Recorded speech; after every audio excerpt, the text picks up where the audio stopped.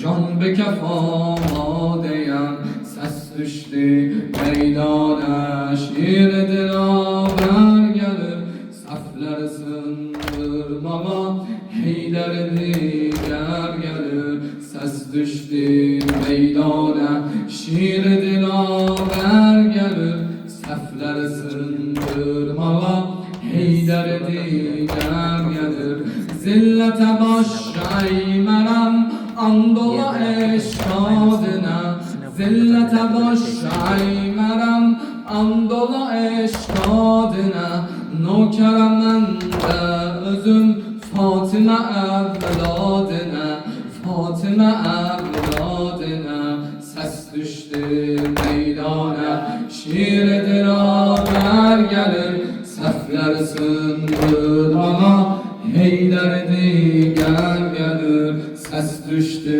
meydana Şir dilavər gəlir Səhvləri sındırmağa Heydər digər gəlir Ardadır fərman deniz Almağa can gəlmişəm Hardadır fərman deniz Almağa can gəlmişəm Məktəb Heydərdə mən Dərsimi öyrəşmişəm Dərsimi öyrəşmişəm Hər nə aman yollasaz Cırramaman naməyi Hər nə aman yollasaz Cırramaman naməyi İzn ola xar eylərəm Hakimi xod naməni Hakimi xod naməni Səs düşdü meydana Şir dilavər gəlib Səhvləri sındırmağa Heydər digər gəlir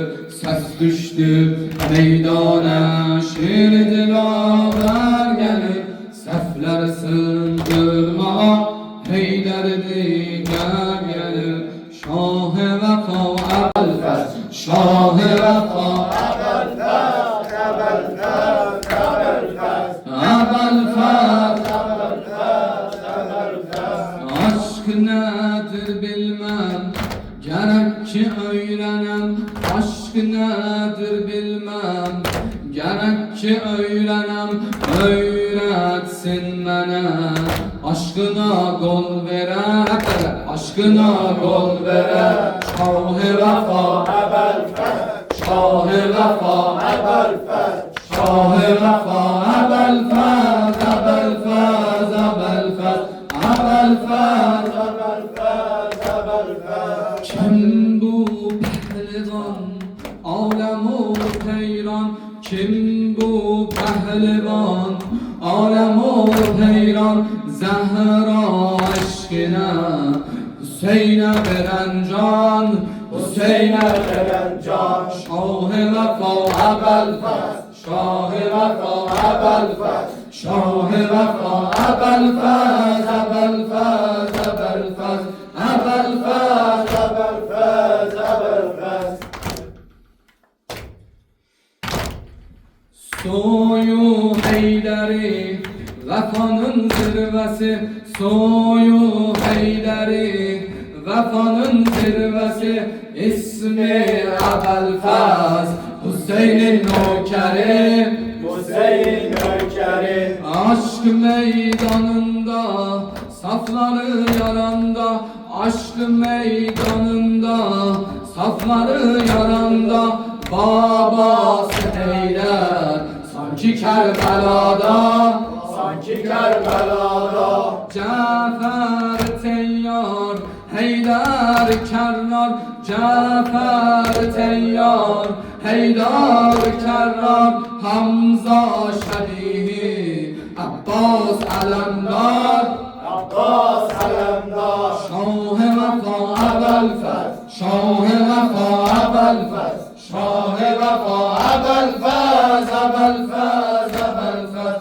Ebelfez, Ebelfez, Ebelfez. Güller açılsın, seni bir koklasın, güller açılsın, seni bir koklasın, artık Gülistan gülünü tanısın, gülünü tanısın. Heyrandı herkes ama ben bilmez, heyrandı herkes ama ben bilmez.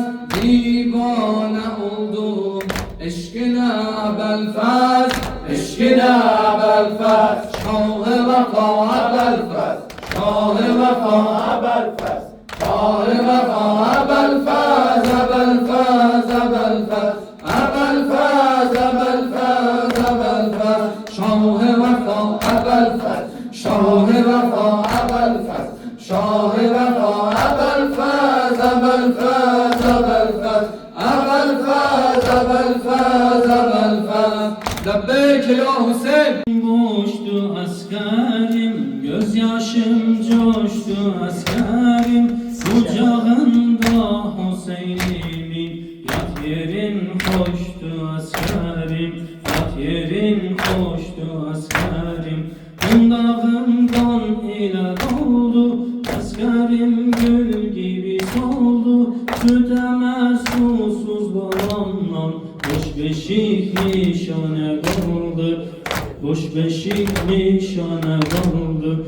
Ali lay lay bala lay lay, Ali lay lay bala lay lay, Ali lay lay bala lay lay, Ali lay lay bala lay lay, Ali lay lay bala lay lay. Kınalı kuzu askerim, eşkinin nazı askerim. Sinesinde babasının seher yıldızı askerim, seher yıldızı askerim. Beşiğini bezlerdim, sana lay lay da diyerdim.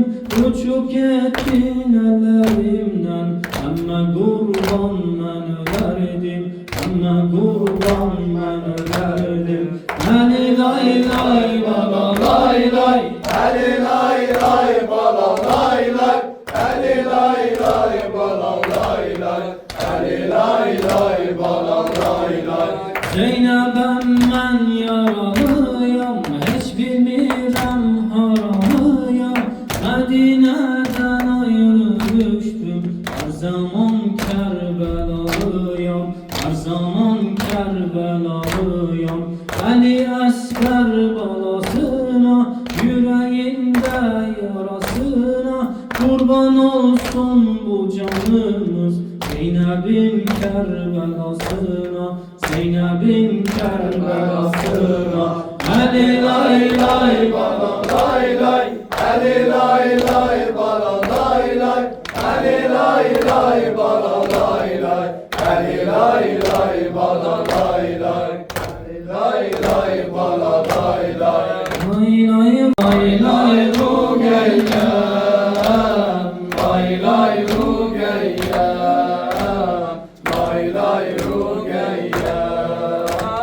gözüm ağlama, sine dağlama, ağlar gözlerim benzer anama. Ama ne bakir yorgun yaralı, kolları bağlı geldim kuşama. Ele ah etme, boynunu bükme, kapıda dur. olur, gözyaşı dökme. Gelen geçenden yarimiz olmuş, yanan bağrıma tazela çekme.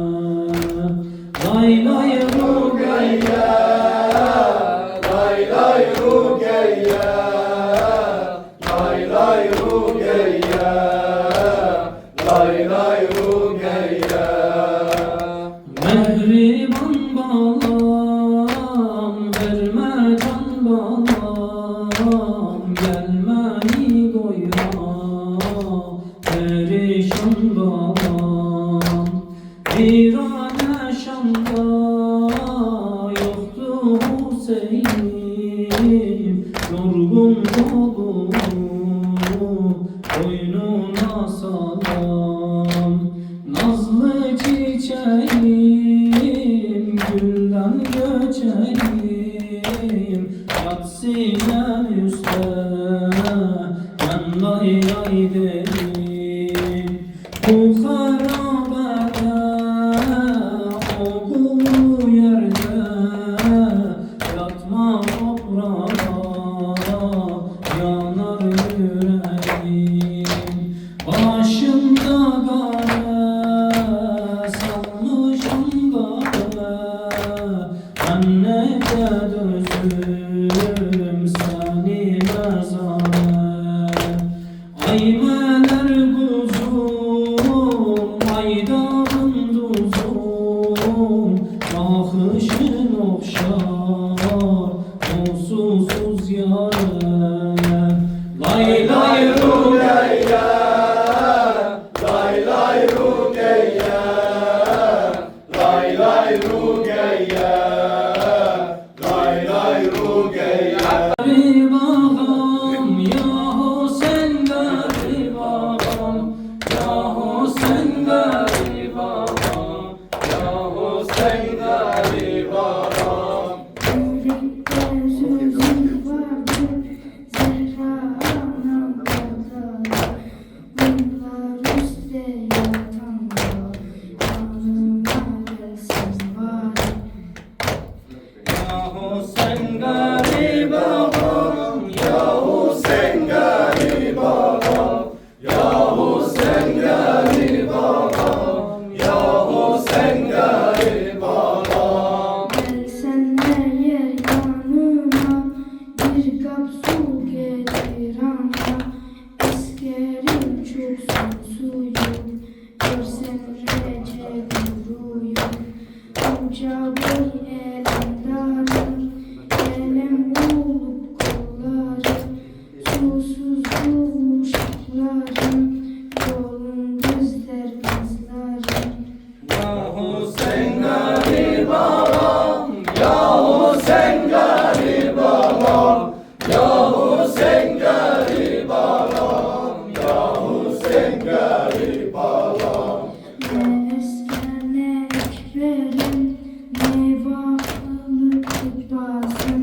Tınha kalıp Zeynep'im, yetiş baba Hayder'im.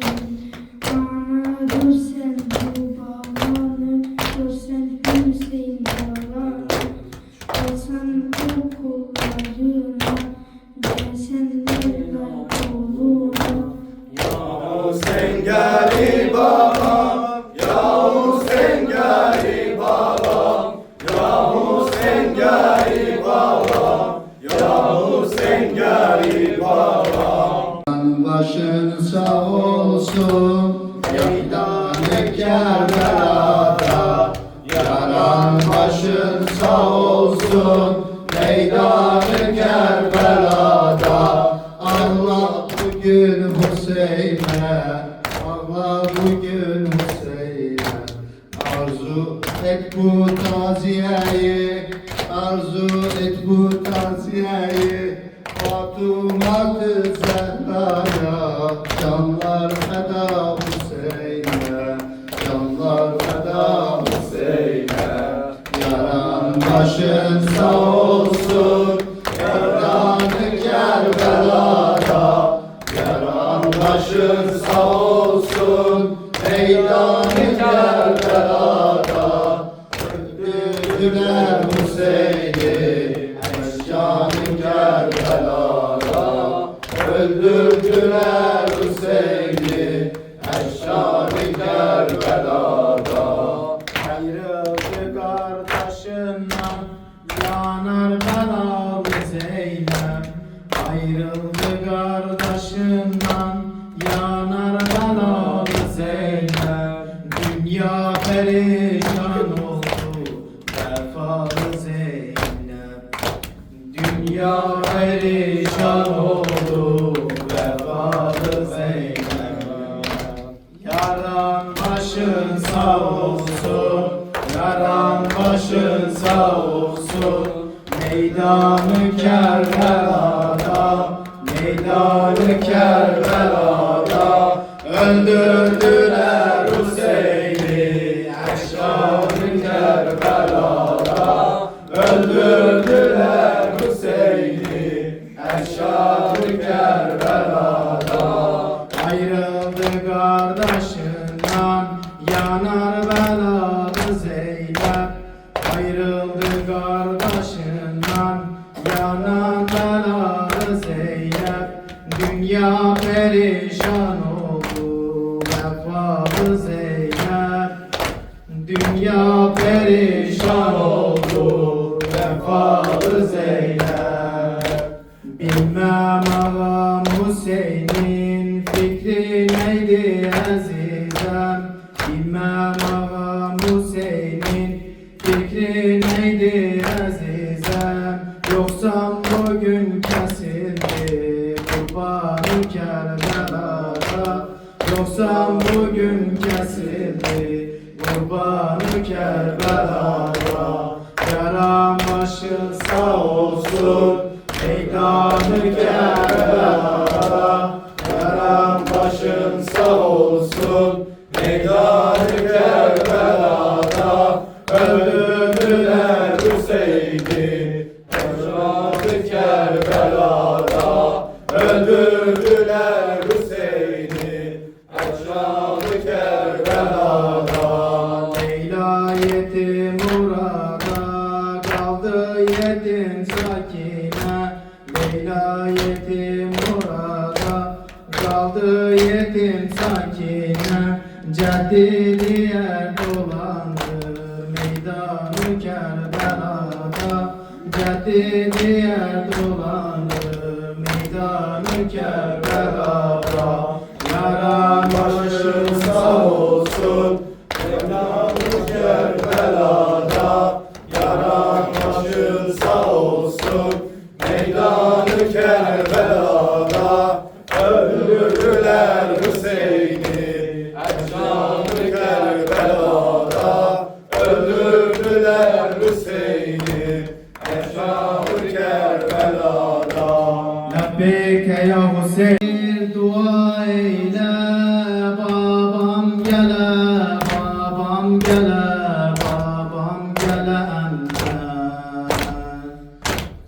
Yüreğim çok istiyor babam gele, babam gele, babam gele enden. Ama bir dua eyle babam gele, babam gele, babam gele enden. Yüreğim çok istiyor babam gele, babam gele, babam gele enden.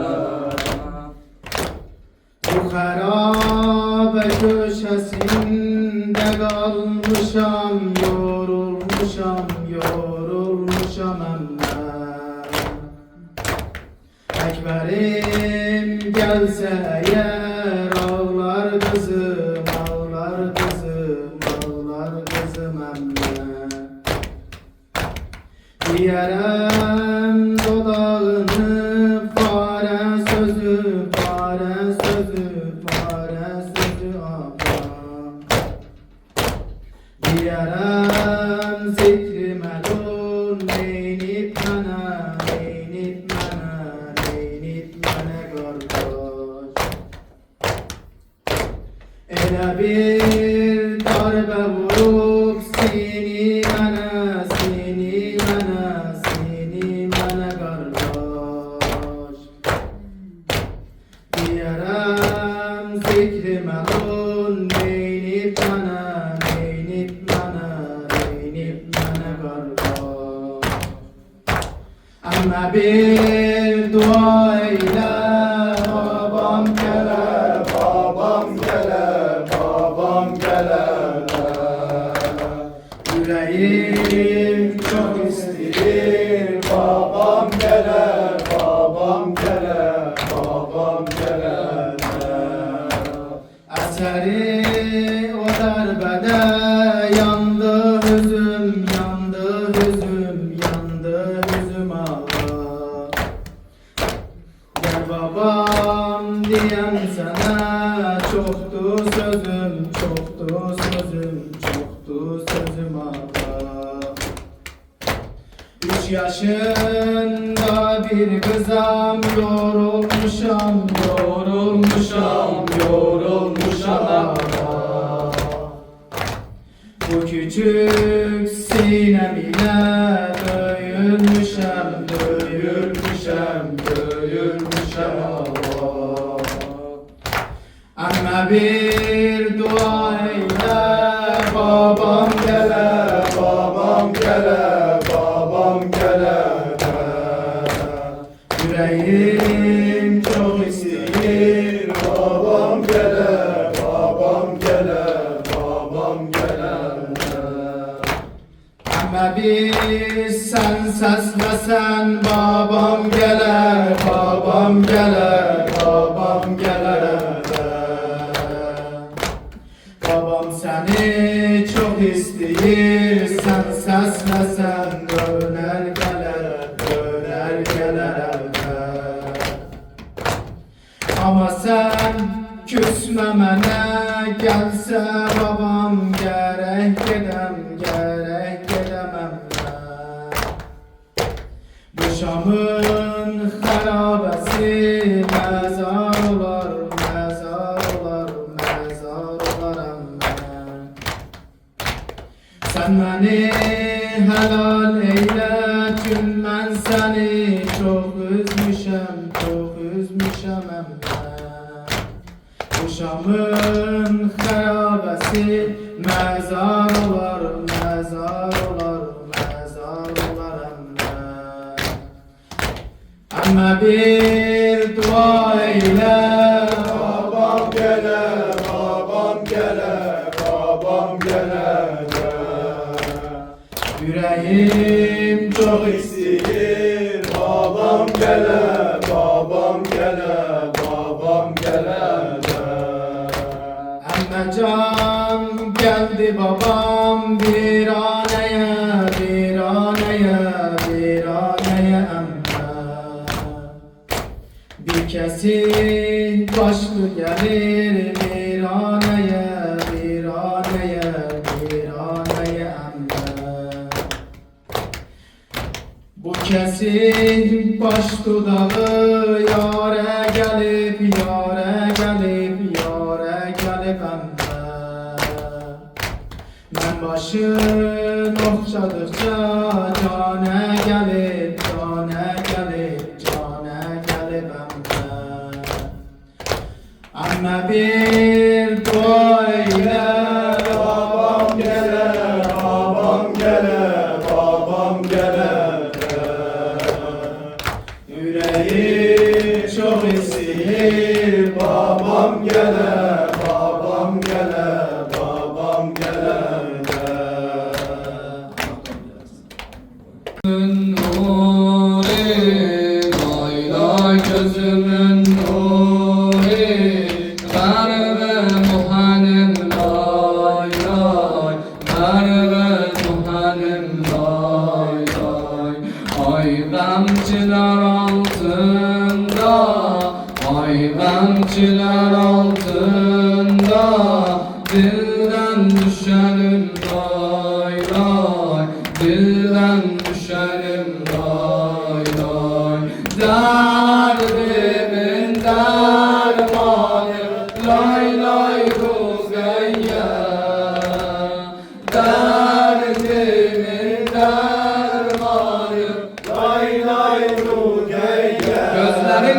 kurbanı, gözlerin kurbanı, lay lay Rukeyye. Gözlerin kurbanı, Lay lay Rukeyye.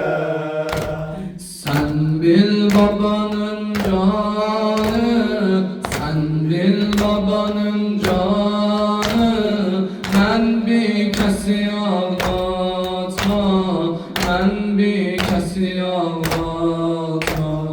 Kalbin kimi men yandım, kalbin kimi men yandım, tahtım kimi sen yatma, tahtım kimi sen yatma. Döndü gana göz yaşım, döndü gana göz yaşım, gözden birini atma, gözden birini atma. Ey asgara gizlinde, ey asgara gizlinde, lay lay diyelim lay lay, lay lay diyelim lay lay. Düşman bu başa hatim, düşman bu başa hatim, yolda sana daş vurdu, yolda sana daş vurdu. Bazısı vurup möhkem, bazısı vurup möhkem, bazısı yavaş vurdu, bazısı yavaş vurdu. Geldin dile ta dilber, geldin dile ta dilber, geldi sana baş vurdu, geldi sana baş vurdu. Mehman gelen bəxtə, mehman gelen bəxtə, elden gidenim lay lay, elden gidenim lay lay. Lay lay gözümün nuru, lay lay Gözümün nuru, Garbe muhanem lay lay, garbe muhanem lay lay. Ay gamçılar altında, ay gamçılar altında,